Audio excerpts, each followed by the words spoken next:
वो लोग मौजूद हैं जो पहेली के तौर पर हैं।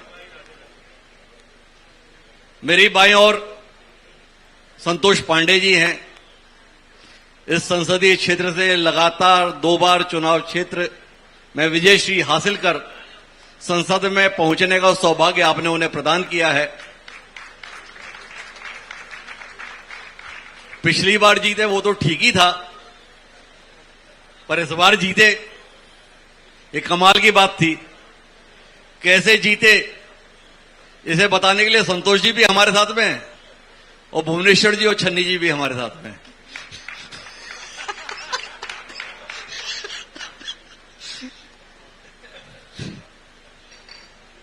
मेरी दाईं ओर जो शख्स मौजूद है उसके पास वर्तमान भी है, पर उसके चाहने वाले उसका भविष्य भी देखते हैं, क्योंकि उसके पास गौरवशाली अतीत है।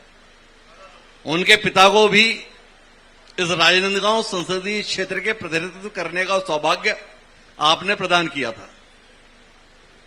पिता को किया था तो पुत्र इस अभिलाषा के साथ सक्रिय है कि कभी समय आएगा जब पार्टी और आप दोनों उसे भी मौका देंगे। नाम उनका नीलू शर्मा है, पर्यटन निगम के अध्यक्ष हैं। चाहूंगा एक बार जोरदार तालियां उनकी संभावनाओं के लिए, ताकि उनका हौसला बना रहे। बाकी 2 शख्सियत मेरे साथ हैं, उनमें से एक दाहिनी ओर आपके साथ मौजूद हैं। कांग्रेस पार्टी का तेज तर्रार चेहरा है। 2018 से 2023 तक बतौर विधायक उनकी सक्रियता खुज्जी विधानसभा क्षेत्र में हमने देखी है। वह हमारे साथ इस समय मंच पर मौजूद हैं।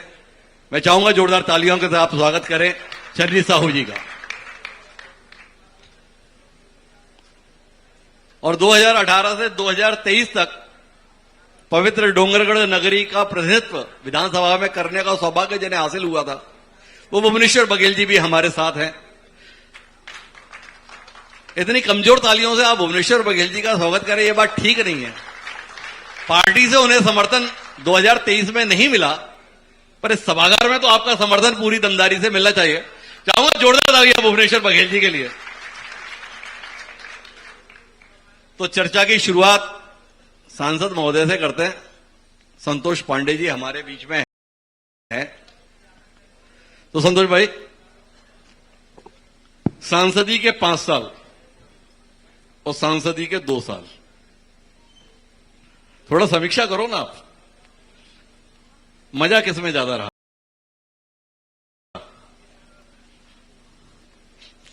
वास्तव में ये 5 साल बीता हुआ और 2 साल और उसके पहले के भी माननीय नरेंद्र मोदी जी के जो कार्यकाल 14 से लेकर के 2026 तक, जिसकी कल्पना हिंदुस्तान नहीं कर सकता। 1947 के बाद 2013 तक जो काम कभी नहीं हुए और जो जनसंघ से लेकर के ये कहते थे कि कश्मीर हो या गुवाहाटी, अपना देश अपनी माटी, कश्मीर हमारा है, धारा 370 खत्म करेंगे, 3 तलाक खत्म करेंगे, राम जन्मभूमि पर भव्य मंदिर का निर्माण करेंगे। जो काम, जो एजेंडा जनसंघ के समय प्रथम संस्थापक डॉक्टर श्यामा प्रसाद मुखर्जी जी के समय जो लिए थे, वो काम यदि कहीं हुआ तो ये 14 के बाद 2026 तक हुआ। ये इतिहास, ये बनाने का काम नरेंद्र मोदी जी ने किया। देखो संतोष भाई, आपको केंद्रीय मंत्री बनना है, हमें पता है। आपने कहा पर वो लोकसभा में कर लेना 7 साल, अभी हमें तो मैंने बताया 14 से लेकर के अभी तक, ये जानना बहुत जरूरी था। हमें तो जिले का बताओ। मैं आपको जिले का बताऊं जी। रिकॉर्ड काम हुआ है साहब जी। और इतना काम हुआ है कि आप लोग गणना करना चालू करें। मतलब 5 साल में इतना काम हुआ? जी जी, 7 साल में इतना काम हुआ कि आपको मैं बता रहा हूं। भूपेश बघेल जी से आपके इतने मधुर संबंध थे। मैं सेंट्रल की बात कर रहा हूं और मैं प्रदेश की भी विष्णुदेव साय जी की बात करूंगा, किंतु सेंट्रल की बात पहले कर लूं आपसे। आप सुनते जाइए। ये सबसे पहले मैं माता बमलेश्वरी से चालू करना चाहता हूं। मेरे बगल में माननीय पूर्व विधायक जी बैठे हैं, वर्तमान विधायक भी हैं। 53 करोड़ केवल डोंगरगढ़ के लिए आया प्रसाद योजना के अंतर्गत। 146 करोड़ केवल स्वदेश योजना के अंतर्गत भोरमदेव के लिए आया। मैं इसलिए बता रहा हूं कि ये दोनों सेंट्रल का है, ये सामान्य बात नहीं है साहब। माता के लिए 53 करोड़ और पिताजी के लिए 146 करोड़, बाबा भोरमदेव के लिए और माता बमलेश्वरी के लिए। एक मिनट मैं आपसे लेना चाहूंगा, थोड़ा सा मेरा गिनती करते जाइए, आंकड़े कितने होते हैं। पहले तो मुझे ये बताओ कि माताजी के साथ ऐसा भेदभाव क्यों किए? पिताजी के लिए 153, माताजी के लिए केवल 53। क्या है, अब आने वाले समय में हो सकता है पिताजी से बढ़ जाए। अभी इसके बाद आप चर्चा कर रहे हैं इसलिए बता रहा हूं माता जी के विषय में। अभी रतनपुर की बारी है और चंद्रहासिनी जी के लिए भी और चर्चा हो रही है। इस प्रकार से छत्तीसगढ़ के जो बचे हुए ऐसे हमारे आराध्य केंद्र हैं, उन केंद्रों के लिए प्रसाद और स्वदेश योजना के अंतर्गत ये राशि आने वाली। दूसरी बात, आपने कहा है कि और क्या क्या आपने किया जी। ये प्रसाद योजना के अंतर्गत हुआ। डोंगरगढ़ से मैंने शुरुआत की है, परिक्रमा पथ लगभग कंप्लीट है, ये काम शुरू होने वाली है। मैं आपको बता दूं, इसके बाद भी बाईपास वहां बनने वाला है।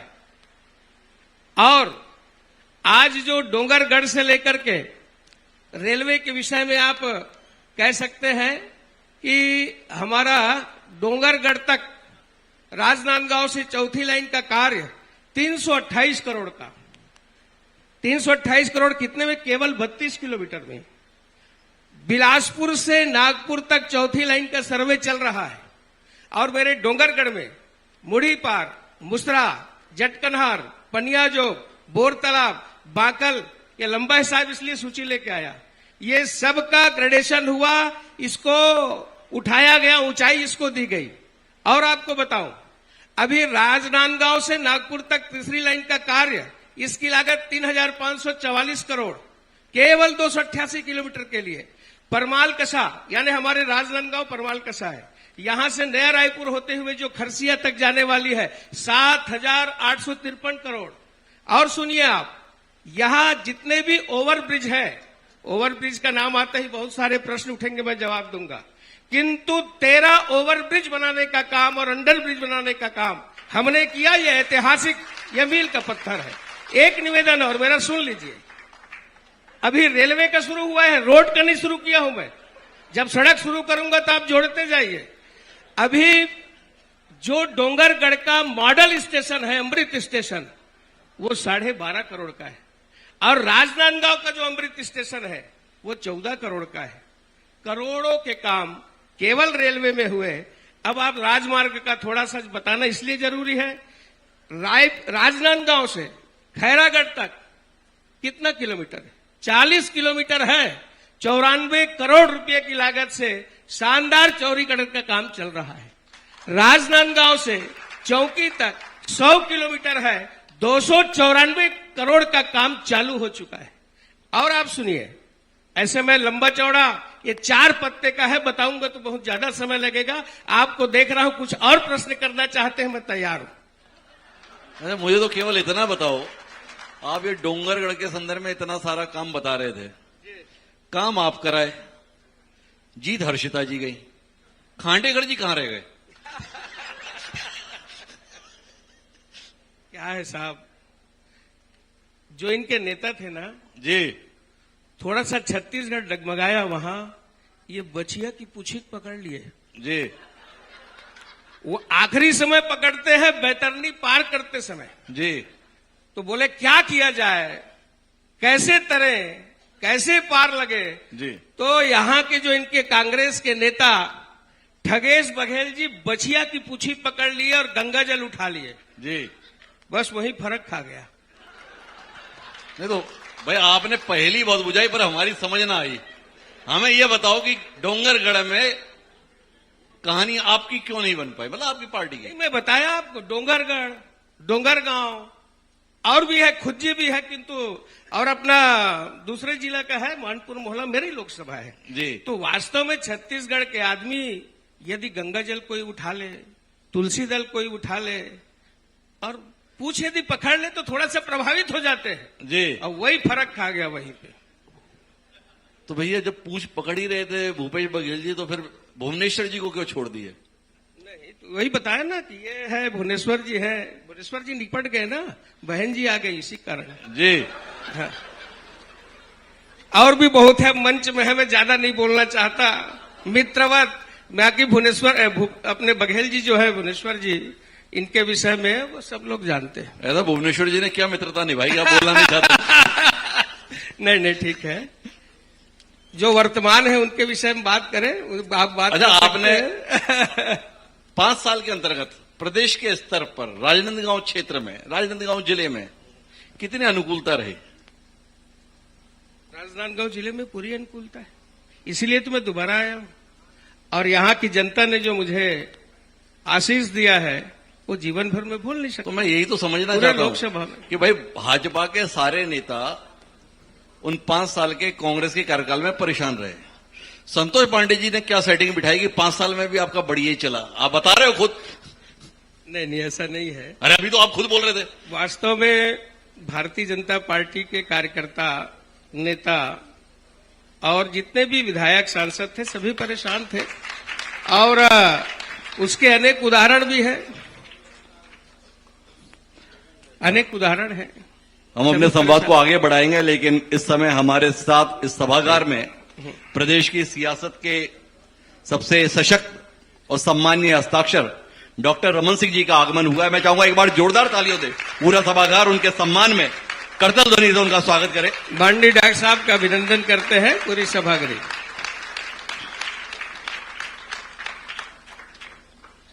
जिस नांदगांव संसदीय क्षेत्र का डॉक्टर रमन सिंह जी ने प्रतिनिधित्व किया, जिस नांदगांव विधानसभा का वह निरंतर प्रतिनिधित्व कर रहे हैं, तो संतोष जी जब रमन सिंह जी बैठे ही हैं तो आपसे यही पूछ लेता हूं, जिसका रमन सिंह जी ने प्रतिनिधित्व किया सांसद के तौर पर और मुख्यमंत्री हो लिए, एक बार प्रतिनिधित्व किया था, संतोष भाई तो 2-2 बार कर लिए।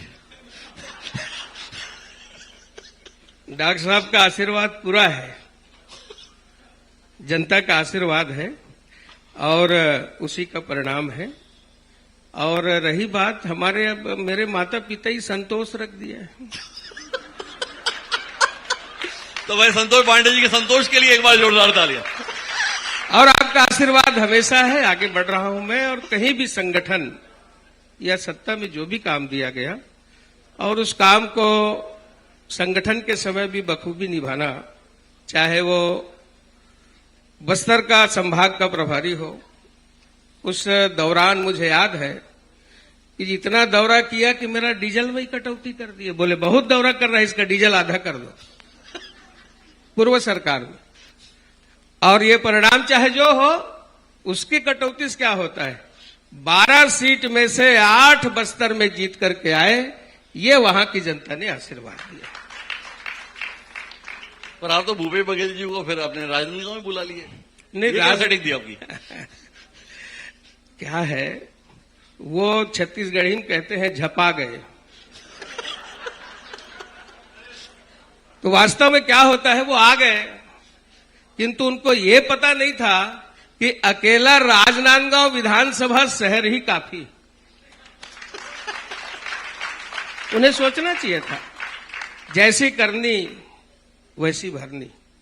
यहां से 4 ऑफिस दुरुग ले गए, एक में असफल हुए, चाहे वो प्रधानमंत्री का हो, महुआ उद्योग, अपना प्रसंस्करण का उद्योग, बहुत सारी चीजों को, यहां तक कि जो खैरागढ़ का जो यूनिवर्सिटी है उसको भी उठा के ले जाना चाह रहे थे। तो लोकसभा की जनता जानती है कि जिसकी नीयत इस प्रकार की है, तो कहा ना कि वो आ गए तो आ गए, फिर निपटा दिए पूरा, और पूरा मूल ब्याज के लोगों ने उसको निपटाया। और अनेक उनके काम ऐसे थे, चाहे सट्टा हो, चाहे शराब की बात हो, और जो झूठ उन्होंने बोला वो छत्तीसगढ़ की जनता को कभी बर्दाश्त नहीं हुआ। इसी का परिणाम है कि उनके साथ साथ अली बाबा के साथ साथ 40 चोर भी एक एक करके सब जाते गए। और जो कुछ एक आध दो और है, कुछ हो सकता है रिपीट भी हो सकता है। संतोष भाई का दार्शनिक अंदाज है, पर मैं भुवनेश्वर जी आपके पास आना चाहता हूं। 5 साल बनाम 2.5 साल, क्या किए थे 5 साल में भाई ऐसा? सबसे पहले आईएनएच और हरिभूमि की जिला संवाद की टीम में आप आए, आपकी पूरी टीम आई और हमारे जिले के पूरे जनता यहाँ पर है। सब सम्माननीय आदरणीय डॉक्टर रमन सिंह जी यहाँ पर है, हमारे सांसद जी यहाँ पर हैं। मैं सभी का इस सभागार में हार्दिक स्वागत करता हूँ, अभिनंदन करता हूँ। वैसे हिमांशु भैया, मैं तो अपने गांव में पंच भी था जी। उसके बाद जिला पंचायत में मुझे मौका मिला और जिला पंचायत रहते भारतीय जनता पार्टी की जब सरकार थी और भारतीय जनता पार्टी की सरकार ने वादा किया था कि 2100 रुपये में धान खरीदेंगे। ये 4 साल ठगने का काम किए थे और हम लोग आवाज उठाते थे कि भाई आपने 2100 रुपया बोला है, 2100 रुपया दीजिए किसान के धान का कीमत। ये देने का काम नहीं करते थे। फिर जब हम लोग आंदोलन करते थे, जिला पंचायत में थे, तो छन्नी बहन भी हम लोग जिला पंचायत में एक साथ थे। हम लोग आंदोलन करते करते, मांग करते करते हम लोग 3 दिन जेल में हम लोग को रहना पड़ा जी। जब भूपेश बघेल जी की सरकार आती है तो 2500 रुपये में धान खरीदने का काम करती है और सबसे ज्यादा काम कर्जा माफी जो किसानों के लिए होता है, वो सबसे आमूलचूल परिवर्तन होता है किसानों के लिए। कर्जा माफी का काम करती है। और मैं अपनी डोंगरगढ़ की बात करूंगा। जब हम लोग शपथ लेते हैं 2018 में दिसंबर को, उसके बाद हम लोग किसानों के लिए काम करना चालू करते हैं।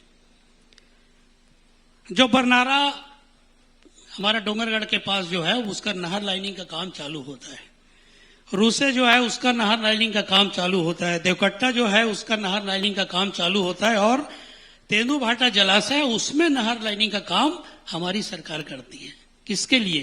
किसानों के लिए करती है।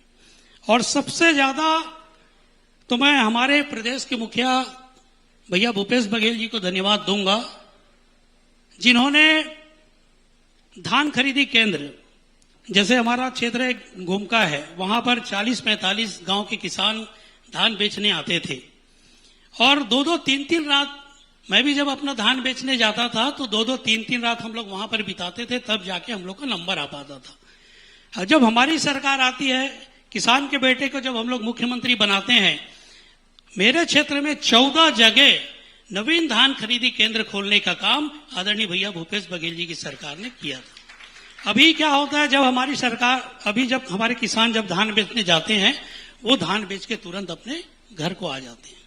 ये व्यवस्था हमारी सरकार ने किया था। अच्छा, एक बात बताओ, जब इतना बढ़िया काम आप लोगों ने किया था तो जनता ने आप लोगों को घर क्यों भेज दिया? मुझे घर नहीं भेजा है, मेरी हर्षिता बहन आज भी हमारा कांग्रेस का वहां पे विधायक है ना भाई।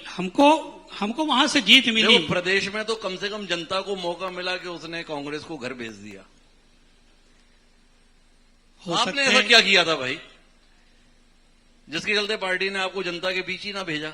नहीं, पार्टी का जैसे आदेश रहता है समय समय हिमांशु भैया, उसको हम लोग को पालन करना पड़ता है। मैं अभी वो तो ठीक है कि आपने बगावत होकर चुनाव नहीं लड़ा जी, पर ऐसा क्या किए थे भाई? हो सकता है कि और अच्छा करना है, इसके लिए मुझे अभी बैठाया गया। आने वाले चुनाव में मुझे लोकसभा का चुनाव तो हो लिया। नहीं, लोकसभा नहीं, विधानसभा, अभी तो विधानसभा में करना है। विधानसभा को अच्छा बनाना है, शिक्षा के लिए काम करना है, स्वास्थ्य के लिए काम करना है। मतलब हर्षिता जी निश्चिंत ना रहे? नहीं, निश्चिंत है, अभी भी वो भी। अरे अभी तो आपने बोला कि अभी विधानसभा बाकी है। बाकी है, मिलता है, परिवर्तन चलते रहता है। जी संतोष भाई। आदरणीय पूर्व विधायक जी बोल रहे थे कि केनाल की बात और बोलते बोलते ये धान खरीदी की बात की और घुमका की बात की, मुझे याद आ गया, इसलिए मैं बोल रहा हूं जी। घुमका वही जगह है जहां एक करण सिंह साहू की मौत सोसाइटी में धान बेचने के दौरान हुई। पूरा सभा जानता है केवल क्यों होगी। इसलिए हुई साहब कि उसका धान खरीदा नहीं गया और उससे कहा गया कि जब तक घूस नहीं दोगे, उनके पास पैसे नहीं थे, वो घर गया, घर में उनको पैसा नहीं मिला, पड़ोस में गया, जो था वो लाया किंतु उसके लायक नहीं था जितना मांग थी उसकी, और उसी दौरान उसकी हार्ट अटैक से समिति के अंदर मृत्यु हुई। ये काम कांग्रेस की सरकार में धान खरीदी के दौरान भ्रष्टाचार, ये बिल्कुल, उसकी मौत ये हुई बिल्कुल साहब। गलत और बात भूमिका के है। अंदर ये- हुई साहब। नहीं, बिल्कुल गलत बात ये- है। ये हडुआ गिधवा के निवासी से करण साहू जी, वो धान बेचने वो आए थे। घुमका क्षेत्र का है, धान बेचने आए। घुमका क्षेत्र में गिधवा घुमका है, घुमका के करण साहू जी थे, जो मैं खुद वहां पे विधायक था। उसके बाद हम लोग सब लोग वहां पर मिलने गए। उनकी मृत्यु ऐसी नहीं हुई, उनकी तबीयत पहले से खराब थी और वो धान बेचने के लिए आ गए थे। मैंने बताया ना, अच्छा, व्यवस्था जो थी। एक बात बताओ, आप साहू जी की कैसे हुई इसके विषय में तो बता रहे हो, और हम आपके अपने संदर्भ में पूछ रहे हैं कि आपके साथ ऐसा क्यों हुआ, उसमें कुछ नहीं बता रहे हो। ये तो मैंने कहा ना हिमांशु भैया कि परिवर्तन चलते रहता है। अभी अरे हम क्यों? लोग को और काम करने का मौका मिलेगा, ऐसी कोई चिंता की बात अरे नहीं। दलेश्वर जी को लगातार मिल रहा है। हो सकता है मिल रहा हो, और मिल भी रहा है, और वो 3-3 बार के विधायक हैं। तो आपने क्या किया कि एक बार में हाथ जोड़ लिया पार्टी ने? मैंने ऐसा कुछ काम नहीं किया था, और फिर मैंने क्या जो समझ काम पाए आप? किया था, मैंने जो काम किया था उसका परिणाम हर्षिता जी को भी मिला है। तो भाई एक बार जोरदार तालियां भुवनेश्वर बघेल जी के लिए कि उन्होंने इतने बेहतर तरीके से काम किया। लेकिन हमारे साथ में नीलू शर्मा जी हैं। नीलू शर्मा जी के पास एक नए किस्म का दायित्व है। तो नीलू जी, तो पर्यटन निगम के आप अध्यक्ष हैं, तो इस अध्यक्षी के अंदर क्या होता है? मतलब अध्यक्ष को पर्यटन के लिए मौका खूब मिलता है, या ऐसा कुछ काम हो जाएगा जिसके चलते छत्तीसगढ़ में लोग पर्यटन के लिए आएंगे? हिमांशु जी, आपको सबसे पहले बहुत बहुत मैं शुभकामनाएं देता हूं। INH और हरिभूमि परिवार को भी अपनी ओर से बहुत बहुत शुभकामनाएं, और आपने मुझे यहां आमंत्रित किया उसके लिए बहुत बहुत धन्यवाद। छत्तीसगढ़ प्रकृति और संस्कृति, आध्यात्मिक विरासत का एक अद्भुत संगम है, और यही हमारी सबसे बड़ी ताकत है और हमारी पहचान भी है। छत्तीसगढ़ का जो पर्यटन है, निश्चित रूप से आज देश और दुनिया में जो है वो अब जाना जा रहा है।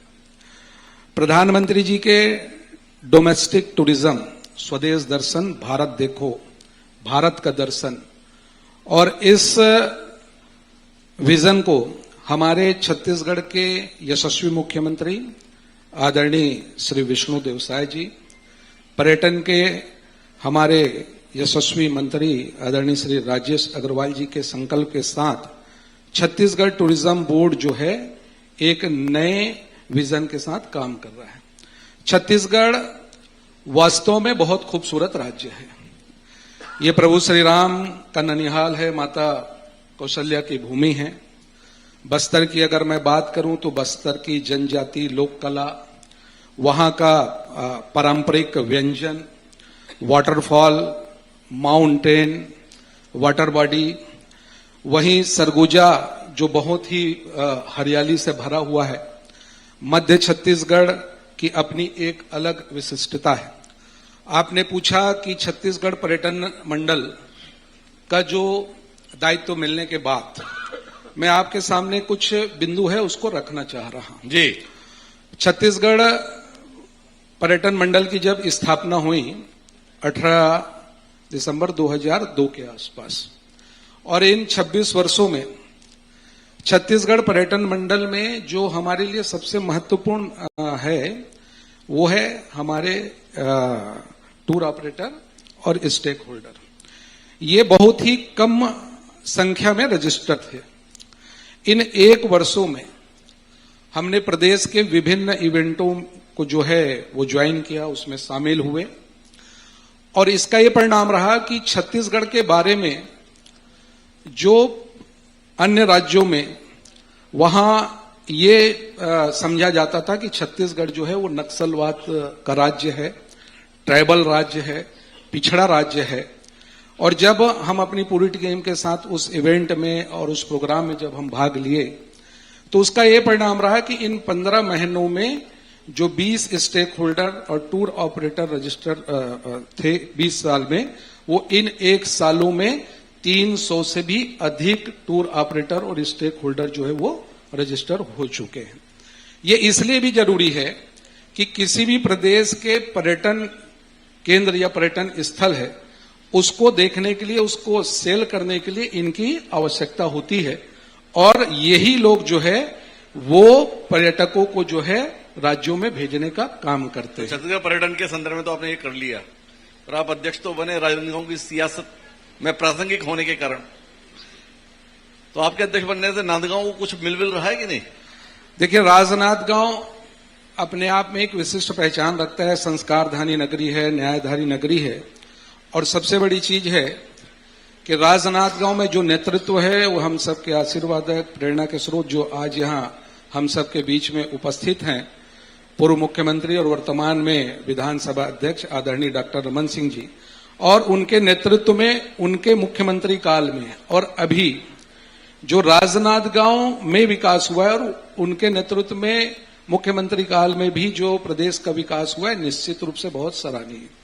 पर्यटन मंडल के अध्यक्ष होने के नाते राजनांदगांव में, और हमारे सांसद जी भी यहां उपस्थित हैं, हमारे माननीय पूर्व मुख्यमंत्री और विधानसभा जी भी उपस्थित हैं, डोंगरगढ़ हम लोगों का एक बड़ा आध्यात्मिक और पर्यटन का केंद्र है। वहां मां बमलेश्वरी, हमारे छत्तीसगढ़ के 5 शक्तिपीठों में एक माता बमलेश्वरी भी है। वहां हमारे जो प्रज्ञागिरी का भी बौद्ध धर्म से जुड़ा हुआ एक बड़ा केंद्र है, विद्यासागर जी का जैन धर्म से वहां एक अब बड़ा केंद्र हो गया है। हम वहां पर आने वाले समय में डोंगरगढ़ को राजनांदगांव के दृष्टि से एक बड़ा पर्यटन हब बनाने के लिए, कि वहां पर हम adventure tourism, trekking tourism, eco tourism, इसके लिए जो है एक हम प्लान कर रहे हैं। रही बात प्रॉपर राजनांदगांव शहर की, तो राजनांदगांव शहर में मां शीतला जो है वो सबके आस्था का केंद्र है, नगर की माता है, और मैं भी जब से होश संभाला हूं तब से मैं शीतला मंदिर रोज जाता हूं, और वहां उसके बाद ही मैं अपने काम की शुरुआत करता हूं। तो प्रॉपर शीतला मंदिर का जो है वो कॉरिडोर जो है वो बनाने के लिए हमने उसका डीपीआर तैयार भी कर लिया है, और माननीय हमारे पूर्व मुख्यमंत्री और विधानसभा के अध्यक्ष जी को भी मैंने दिखाया है, सांसद जी को भी दिखाया है, हमारे महापौर जी भी उपस्थित हैं, अन्य सारे हमारे जनप्रतिनिधियों को भी मैंने दिखाया है। तो जल्द जो है वो राजनांदगांव के शीतला मंदिर का भी जो एक नया स्वरूप जो है यहां पर देखने को मिलेगा। उसके अलावा अब चूंकि मानपुर मोहला जिला अलग हो गया है, खैरागढ़ जिला अलग हो गया है, लेकिन है तो इसी संसदीय क्षेत्र का, लेकिन वहां पर मोंगरा जलाशय है, खैरागढ़ में भी बड़ी एक संभावना है, मुख्यमंत्री जी का भी जो है वहां घोषणा है, और उसके आगे भोरमदेव जो 11वीं सेंचुरी का मंदिर है भगवान भोलेनाथ जी का, और वहां पर भोरमदेव कॉरिडोर का निर्माण 146 करोड़ की लागत से स्वदेश दर्शन के अंतर्गत जो है 2.0 के अंतर्गत जो है उस काम की शुरुआत भी हो चुकी है। फिल्म सिटी का निर्माण, ट्रैवल एवं कन्वेंशन सेंटर का निर्माण का भी जो है काम शुरू हो गया है। मयाली, अब मैं छत्तीसगढ़ की दृष्टि से बता रहा हूं कि मयाली भी जो एक प्राकृतिक शिवलिंग है, वहां पर भी जो है टूरिज्म बोर्ड की तरफ से और पर्यटन विभाग की तरफ से स्वदेश दर्शन से ही जो है उसका भी डेवलपमेंट का काम हो रहा है। रुद्री कॉरिडोर का भी जो है उसका भी काम आने वाले समय में इसकी शुरुआत जो है इसकी की जा रही है। तो प्रदेश के संदर्भ में तो अपन जब रायपुर में बैठेंगे तब बात करेंगे। हमारे लिए तो अभी नांदगांव महत्वपूर्ण है, और हमारे साथ छन्नी साहू जी मौजूद हैं। क्या देख रही है छन्नी जी, 2.5 साल कैसे जा रहे हैं इस सरकार के? भूपेश बघेल जी के फिर से मुख्यमंत्री बनने की कितनी संभावना देख रही हैं आप? संस्कारधानी राजनांदगांव में आईने छरी भूमि के संवाद के कार्यक्रम में हिमांशु जी आपला जय जोहार। यहां उपस्थित बहुत ही सम्मानित स्पीकर साहब रमन सिंह जी, सम्मिलित विधायक समेत पूरा दोनों दल के अध्यक्षगण, कार्यकर्तागण, मीडिया के साथीगण, मोला लगते हिमांशु जी कि 5 साल के कार्यकाल में और ये 2.5 साल के कार्यकाल में हम जब तुलना करथन तो मैं चाहता हूं मैं किसान से बोलना चाहूं। जी। केंद्र सरकार समर्थन मूल्य जरूर बढ़ाते, लेकिन छत्तीसगढ़ में डबल इंजन की सरकार है और उस समर्थन मूल्य के पैसा ला किसान के हक मारे का कोई काम करे थे तो भारतीय जनता पार्टी की सरकार करती। आप ला बताना चाहूं हिमांशु जी, 2023 से 24 में केंद्र सरकार किसान के समर्थन मूल्य धान की कीमत 117 रुपये बढ़ाई रही से, 24-25 में 69 रुपये बढ़ाई रही से और इस बार फिर घोषणा करे 25 और 26 में 72 रुपये के। अब हम तीनों साल की हम तुलना करथन तो 258 रुपया होते प्रति क्विंटल और प्रति एकड़ हम देखबो तो 5,418 रुपया होते। मतलब सीधा सीधा नुकसान किसान के प्रति क्विंटल वो मन करत है 258 रुपया, प्रति एकड़ 5,418 रुपया। तो मैं पूछना चाहता हूं भारतीय जनता पार्टी की सरकार से कि जब केंद्र सरकार समर्थन मूल्य बढ़ाते है और यहाँ डबल इंजन की सरकार है, हर राज्य में लागू है, तो छत्तीसगढ़ में किसान के पेट में लात मारे के काम ये भारतीय जनता पार्टी के सरकार करत है। काबर करत है? मैं मंच के माध्यम से बोलना चाहूं, स्पीकर साहब है बहुत सुलझे हुए, मोर पिता तुल्य में पूरा सम्मान करता हूं, लेकिन आज किसान के पेट में लात मारे के काम कोई करत है तो भारतीय जनता पार्टी की सरकार करत है। मैं मंच के माध्यम से बोलना चाहूं कि आने वाले समय में अभी एमएलए घोषणा करना चाहिए 31 रुपया में दे थे, अब 258 रुपया और बढ़ा देते हिमांशु जी, तो कितना हो 3358 रुपया होती। तो इस बार एमएलए किसान के हक नहीं मानना चाहिए, जो केंद्र सरकार समर्थन मूल्य बढ़ाए ओकर साथ एक साथ इकट्ठा करके 3358 रुपया के हिसाब से किसान के धान ला खरीदी करना चाहिए, क्योंकि वो किसान के अधिकार है, केंद्र सरकार करे। और मोला लिखते सांसद जी बैठे हैं, जब केंद्र सरकार किसान के समर्थन मूल्य बढ़ाते तो मोला लगते कि किसान मत जाने ऐसे की मैं बधाई भी नहीं दे। अच्छा एक बार बताओ छन्नी जी, हमने तो प्रश्न आपसे राजनीति शास्त्र का किया था, अब हमें अर्थशास्त्र का उत्तर क्यों बताने लगे? याद अर्थशास्त्री करके आए थे क्या?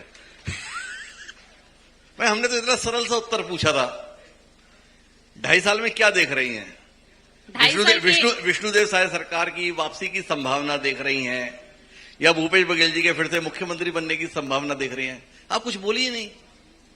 निश्चित रूप से कि ये 2.5 साल के कार्यकाल में पूर्व में हमारे मुख्यमंत्री भूपेश बघेल जी ऋषि जेकर कार्यकाल में बहुत ही अच्छा ढंग से काम हो इससे, और अभी हम 2.5 साल की तुलना में, अभी 5 साल की तुलना में हम 2.5 साल देखथन तो मोला नहीं लगे कि आने वाले समय में कि भारतीय जनता पार्टी की सरकार बनी। मैं पूरा दावे के साथ बोलता हूं कि आने वाले समय में कांग्रेस की सरकार बनी है। अच्छा, कांग्रेस की सरकार बनेगी। खुज्जी का क्या हाल है? खुज्जी में 2.5 साल में क्या कामकाज हुआ? खुज्जी के बताना चाहूँ हिमांशु जी आपला कि सबसे आज खुज्जी में एक बड़े काम महत्वपूर्ण बता दे, वो अभी अभी एक रोड की घोषणा हो है, नहीं तो देखो कि पूर्व में जो सरकार जो काम करे ये मतलब फीता कांटे की भी समय नहीं है। मैं आपला बताना चाहूं जिनमें सबसे महत्वपूर्ण काम हमारे सरकार में हो रही है 132 केवी के जो 2500 करोड़ के है, ओकर लोकार्पण मुख्यमंत्री जी कर ले रही से, स्पीकर साहब भी कर रही से। अब वहां के नेता श्रेय लेबर खुद तो काम कर नहीं सकते, लेकिन श्रेय लेबर पत्रचार करते कि वहां के काम के लोकार्पण करे बर स्पीकर साहब ला मुख्यमंत्री ला बुलान। ये दुख की बात है। तो मोला लगता है कि 2.5 साल में एक महत्वपूर्ण काम बता दे जिसमें खुज्जी विधानसभा में कोई भी काम में भारतीय जनता पार्टी के सरकार में हुआ है। अच्छा, तो एक बार बताओ छन्नी जी, ये भोलाराम साहू जी का क्या होगा? 2.5 साल में खुज्जी में कोई बड़ा काम नहीं हुआ, विधायकी कैसे बचेगी उनकी? देखिए, विधायक जी के काम है कि विधायक निधि है, साथ ही साथ अब विपक्ष में बैठे हैं, अब मुख्यमंत्री का जही तो काम तो नहीं करे, मोला तो इसे लगते है। अब ओकर अधिकार क्षेत्र है कि विधायक निधि के जो काम है कुछ कार्ड डीएमएफ के है और कुछ कुछ योजनाएं होकर, लेकिन बड़े काम में लगते कि मतभेद कोई करे के काम करते तो भारतीय जनता पार्टी के सरकार बनते, ओ मन करते। मतलब आपका कहना है कि जब भी खुज्जी की जनता विधायक चुने तो जिसकी सत्ता हो उसी को चुने। अभी नहीं बोल सकते भाई। तो कुल मिलाकर हमारी बातचीत हुई। बातचीत के अंतर्गत भुवनेश्वर जी का तो सीधे तौर पर कहना था कि उन्होंने कमाल का काम किया। अगर उन्होंने कमाल का काम नहीं किया होता तो हर्षिता बघेल जी को विधायक के तौर पर जनता ने क्यों चुना होता। ये बात तो छन्नी साहू जी भी कह सकती हैं, तो भोलाराम जी को उनका भी आभारी होना चाहिए। जहां तक बात रही संतोष पांडे जी की, तो संतोष पांडे जी तो इस बात से अभिभूत हैं कि आंकड़े भी पूरे नहीं बता पाते, इतने ज्यादा काम कराकर बैठे हैं। तो कभी मौका मिलेगा तो संतोष पांडे जी के साथ में स्वतंत्र संवाद का कार्यक्रम हम अपने स्टूडियो में करेंगे, जिसमें संतोष भाई अपने पूरे 4 पन्ने हमें बता सकेंगे और आप लोगों को बता सकेंगे। लेकिन संतोष पांडे जी को संतोष है कि बतौर सांसद जो दायित्व उन्हें मिला है वो उसे ठीक तरीके से निभा पा रहे हैं। यहां तक बात रही नीलू शर्मा जी की, नीलू शर्मा जी नियमित रूप से शीतला माता जी के मंदिर जब से वो संभाले जा रहे हैं, अब वहां का कॉरिडोर भी बनवा रहे हैं। उम्मीद करते हैं माता रानी उन पर कृपा करेगी। तो चाहूंगा एक बार जोरदार तालियां हमारे पैनल के लिए।